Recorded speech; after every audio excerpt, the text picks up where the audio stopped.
जूनमध्ये ऍडमिशन आहेत पोरांचे, कुणबी नोंदी सापडल्यात त्यांना प्रमाणपत्र द्यायचे नाही, त्यांच्या व्हॅलिडिटी द्यायच्या नाही. हे डाव आहे सरकार. केसेसचा मुद्दाम मार्गच काढत नाहीत. हैदराबाद गॅजेटचा जे आर काढला त्याची अंमलबजावणी पण तुम्ही केली.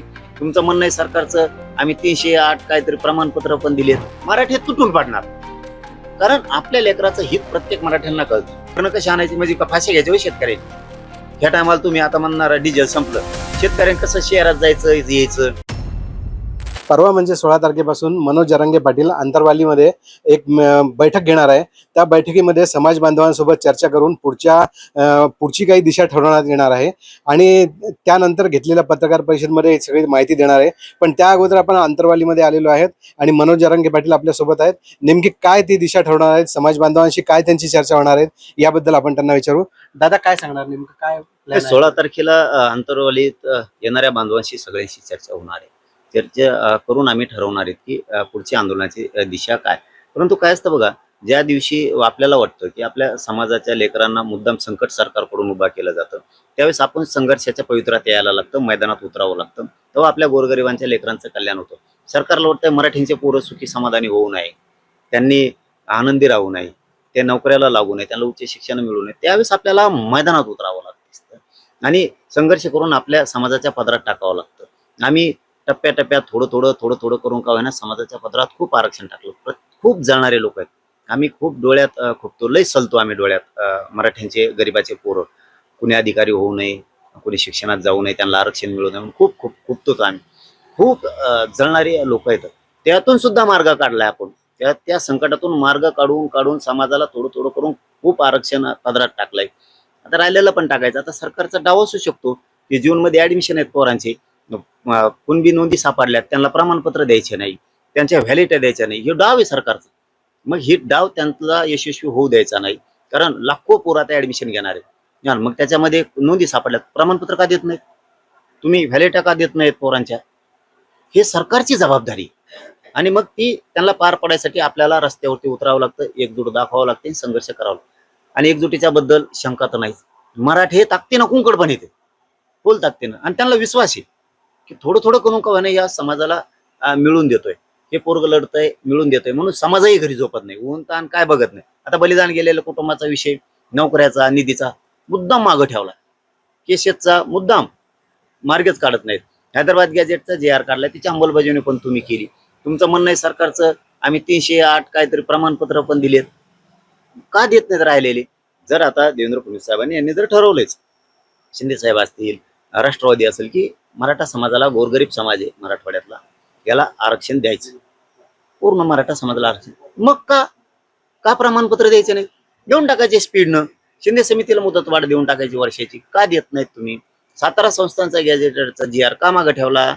1 महिन्यात देऊ बोलले तुम्ही.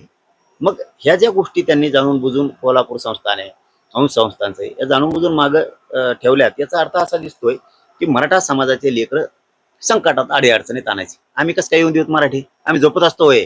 अरे तुम्ही किती शान येत आम्हाला माहिती आहे सरकार. हो, मराठ्यांपुढं कोणाचं शानपण चलतच नाही चलत.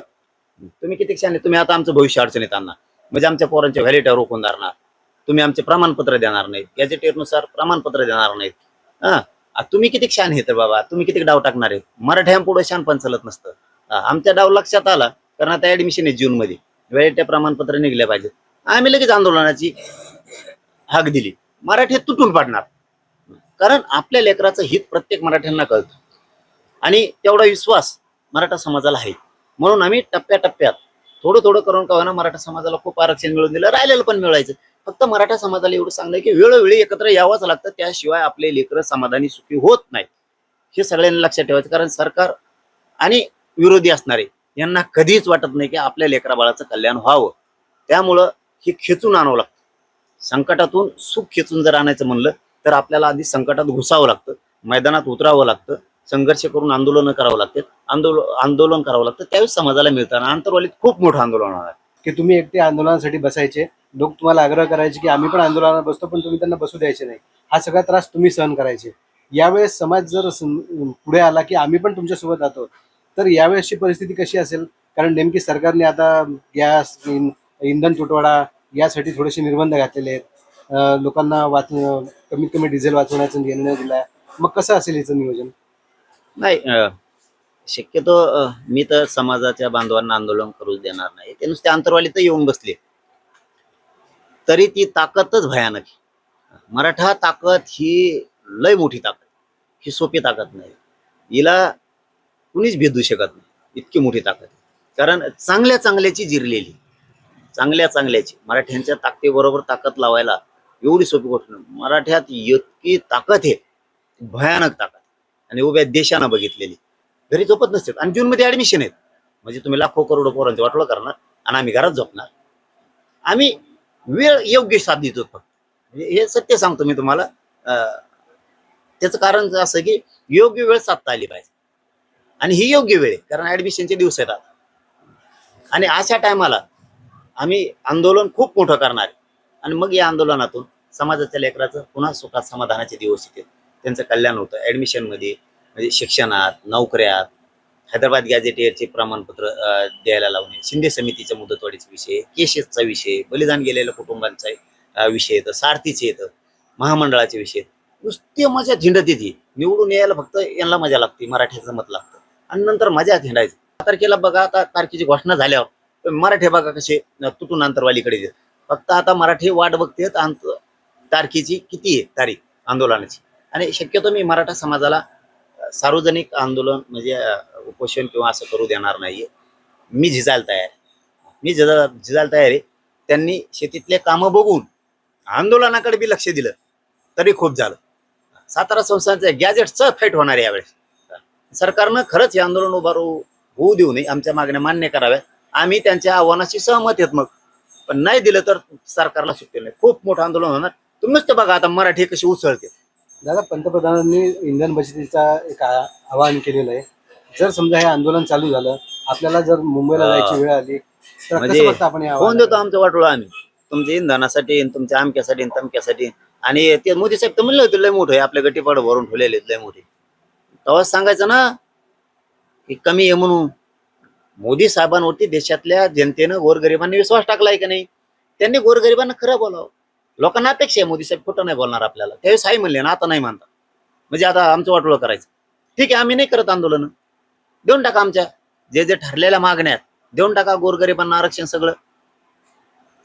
करा शिंदे समितीची मुदतवाढ, त्यांना नोंदी शोधायला लावा. द्या सातारा संस्थांचे पश्चिम महाराष्ट्रातल्या मराठ्यांना आरक्षण. मराठवाड्यातले गॅजेटचा जी आर काढलाय, देऊन टाका मराठवाड्यातल्या मराठ्यांना आरक्षण. व्हॅलिट्या थांबवल्यात. आमच्या 58 लाख नोंदी आहेत. नोंदी सगळ्या ग्रामपंचायतला राव चिटका. शिंदे साहेबानं मुख्यमंत्री असताना जे गावागावात अभियान शिबिरं घेतली होती, लावा तशी शिबिरं देवेंद्र फडणवीस साहेबांनी पुन्हा. द्या की, गोरगरिबाचं कल्याण करायचं ठरवलं ना, काय भ्यायचं? जे आर काढला, छाती ठोकून काढला ना फडणवीसांनी. आणि छाती ठोकून सांगायचं मराठवाड्यातले गरीब मराठे आम्हाला त्यांचं नोंदी सापडलेल्या आहेत. जे विरोध करतात त्यांच्या आधीच्या नोंदी आहेत आमच्या, त्यांना छातीत ठोकून सांगा तुमच्या आधीच्या नोंदीत पुऱ्या मराठ्यांना आरक्षण देणार आहे. म्हणजे एकीकडून असं करायचं आणि एकीकडून तसं. आम्ही आव्हानाला तयार आहेत ना. मोदी साहेबांना आव्हान केलं ना, चला लोक ऐकायला तयार आहेत. पण तुम्ही आमचं कल्याण व्हायच्या टायमाला तुम्ही म्हणताल, आम्ही ऐकत नसतो. मग तुमचा सन्मान 100% करू आव्हानाचा. आमच्या मागण्या देऊन टाक. आता शेतकऱ्याचे पेरणीचे दिवस आहेत, बी भरणं कशी आणायची? म्हणजे का फाशी घ्यायची शेतकऱ्यांनी? ह्या टायमाला तुम्ही आता म्हणणार डिझेल संपलं, शेतकऱ्यांनी कसं शहरात जायचं यायचं, कसे पिशा आणायच्या, बी भरण कसं आणायचं, खतं कशी आणायचे, फवारण्या कशा करायच्या? तुम्ही जायचं नाही म्हणायचं, वाटोळं होणार. म्हणजे असं कसं होऊ शकतं? तुम्ही सगळं उपलब्ध करून द्या. मोदी साहेब म्हणते तसं ठीक आहे. ते जर म्हणले की सगळ्या लोकांच्या ज्या मागण्या आहेत सरकारनं हो म्हणलेल्या त्या द्यायला तयार. कोण मोर्चा काढीन? काय गरज पडली? गरज नाही आम्हाला. तुमच्या आव्हानाला साथ देतो आम्ही, पण आमचं द्या. म्हणजे थोडक्यात तुमचं हे पूर्वनियोजित असल्यामुळे तुम्ही याला कंटिन्यू करणार. पूर्वनियोजित तर आहेच, पण असलं नसलं तरी आम्ही थांबत नसतो. तुमच्या आव्हानाला मोदी साहेबांच्या साथ द्यायची असेल तर आमच्या ठरलेल्या गोष्टी देऊन टाका. दिली साथ तुमच्या आव्हानाला, म्हणजे तुम्ही एकीकडून आमच्या मुंडक्यावर पाय देणार. म्हणजे आता आमचे ऍडमिशनचे दिवस आहेत, करोडो पोरं ऍडमिशन घेणार आहेत, नोकऱ्याला लागलेत, त्यांचे व्हॅलिडिटी देणार नाहीत तुम्ही, त्यांचे कुणबी प्रमाणपत्र देणार नाहीत. आणि तुम्ही म्हणणार इकडे तिकडे मोर्चे काढू नका. असं कसं चालल? असं कसं चालल? तुम्ही जे आर काढलाय ना, द्या. कायदेशीर एक नाही जे आर राज्य सरकारने काढलाय ना, द्या ना. मराठवाड्यातल्या मराठ्याला कोणबी प्रमाणपत्र, सातारा संस्थांचं जे आर काढा, त्यांना कोणबी प्रमाणपत्र द्या. कोण मोर्चा काढी? आम्हीच काढत नाही तर. म्हणजे तुम्ही एकूण द्यायचं नाही आणि एकूण नाही म्हणायचं, म्हणजे आमच्या लेकराचं वाटोळ करायला चाललेत काय? असं कसं होईल? आम्ही साथ देणार, पण आधी आमचं द्या. आम्ही थांबत नसतो. खूप मोठं आंदोलन अंतरवालीत उभा राहणार आहे. बघा मराठी कसे वादळासारखे उसळते तिकडे. आपण बघू शकतो अंतरवालीमध्ये मनोज दादा जरांगे पाटील यांनी आपली जी पूर्वनियोजित बैठक आहे ती घेणार असून मराठा समाज यावेळेस येणार आहे आणि मे जून महिना असल्यामुळे मुलांच्या सर्टिफिकेटचा मुलांच्या प्रमाणपत्राचा प्रश्न आहे तो मार्गी लागला पाहिजे. या सर्व मागण्यांसाठी आणि या सर्व कामांमध्ये यश मिळण्यासाठी मनोज जरांगे पाटील अंतरवालीमध्ये 16 तारखेची बैठक घेणार आहे आणि त्यानंतर आपली भूमिका स्पष्ट करणार आहेत. आनंद साळी, लोकमत.com, जालना.